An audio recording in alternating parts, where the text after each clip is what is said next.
So a lot of times in my life, when step 1 and step 2 and step 3 start distributing to me 4, 5, and 6 in abundance, I start seeing everything feels like it's going great in my life right now.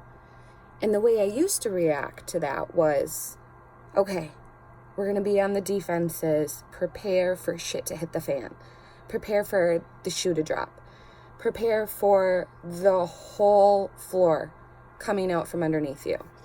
Whenever things in my life started to add up and go right, I always got nervous and anxious, and it was like I was living in a stress mode where, brace yourself, Danielle, something bad's gonna happen. I always felt like that was some kind of like karma, because in order for me to make amends for all of these horrible things that I've done, your karma catches up with you and you essentially have to face the consequence. And I always felt like my karma always caught up with me, and I'd see other people who I thought, you all deserve the worst karma, never got any kind of karmic justice, according to me. In a lot of ways, I think I was projecting. And I sometimes think that what you give out to the universe, you get back. And so in a lot of ways, when I was wishing for this karmic retribution to take place for somebody else, I sometimes think I've just brought it on myself. And there are some people who say, whatever you believe, you manifest and you can make happen. And so if you're living in this constant state of panic and worry and anxiety and preparation for everything to start going bad, it's like more or less you essentially manifest that. And it took me a long time to realize that I was doing that. And it's really hard to toe that line when you accept that idea that you do have the power and the potentiality to manifest things to happen in your life. But then you can take it too far when you start thinking that every bad thing that happens, you must have manifested, which I've done as well. From the time I was invited to write a book until the time I was no longer writing a book with another co-author, a stream of events had occurred with me that I blamed myself for. We had some Jersey heifers who ended up giving birth and then became our dairy cows, and they died. And for a long time, I blamed myself. I thought, I had recognized I was getting busy and I couldn't keep up with the milking duties.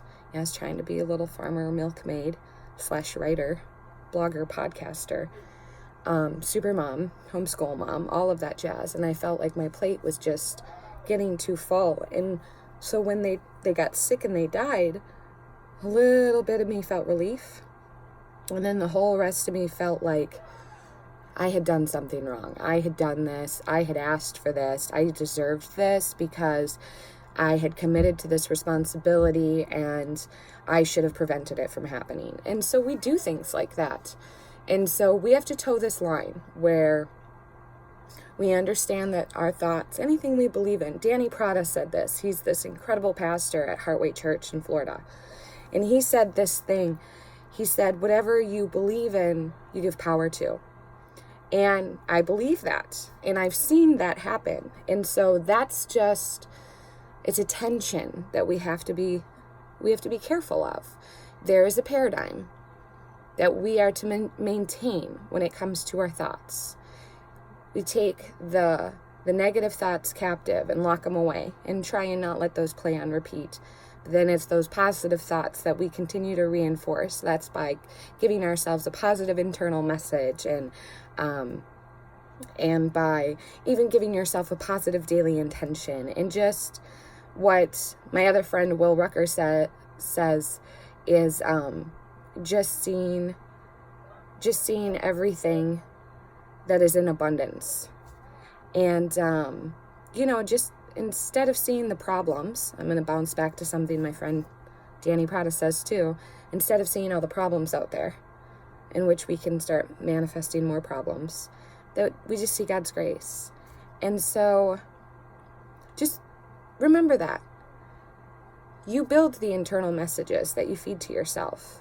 And do you want to feed yourself nourishing messages that build you up and make you strong?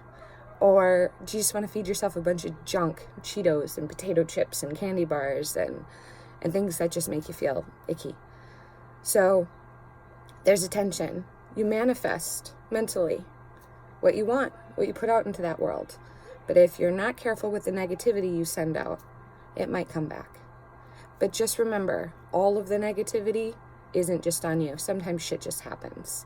And that's another tension we have to wrestle with.